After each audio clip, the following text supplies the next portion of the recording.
আমি কয়েকটা ঢ্যাঁড়স নিয়ে নিয়েছি, যেহেতু আমি দুজনের জন্য বানাবো। তো ঢ্যাঁড়সটা ধোয়া হয়ে গেছে, ধোয়ার পরে ঢ্যাঁড়সটাকে কেটে নিচ্ছি।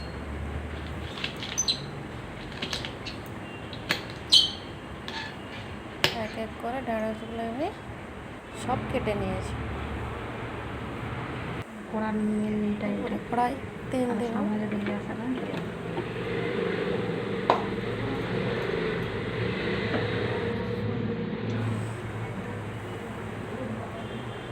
কড়াই তেল দেওয়া হলো, তেলটা গরম হয়ে যাওয়ার পরে ওটা জিরে দিলাম, কেটে রাখা ভেন্ডিগুলো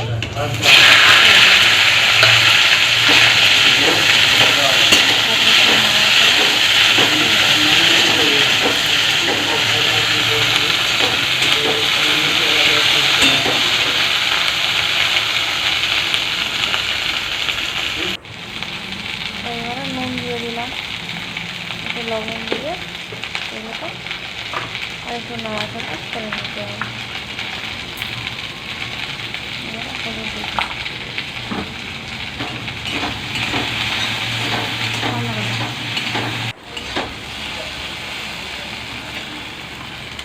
ভালো করে এটাকে হালকা, গ্যাসটা হালকা করে নাড়াচাড়া করতে হবে। যেহেতু আমি একটু ঝাল খাই তাই একটু লঙ্কা দিয়ে দিলাম, তোমরা চাইলে নাও দিতে পারো।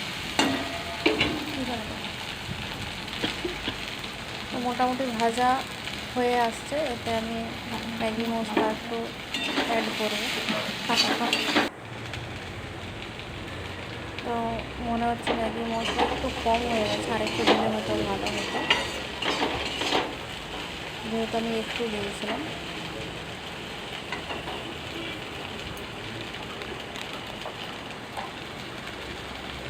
আর একটু ম্যাগি মশলা দিয়ে নেড়ে ছেড়ে আমি নামিয়ে নেব। তোমরা করে একবার দেখতে পারো, খুব টেস্টি খেতে আর খুব সহজে বানানো যায়। রেডি।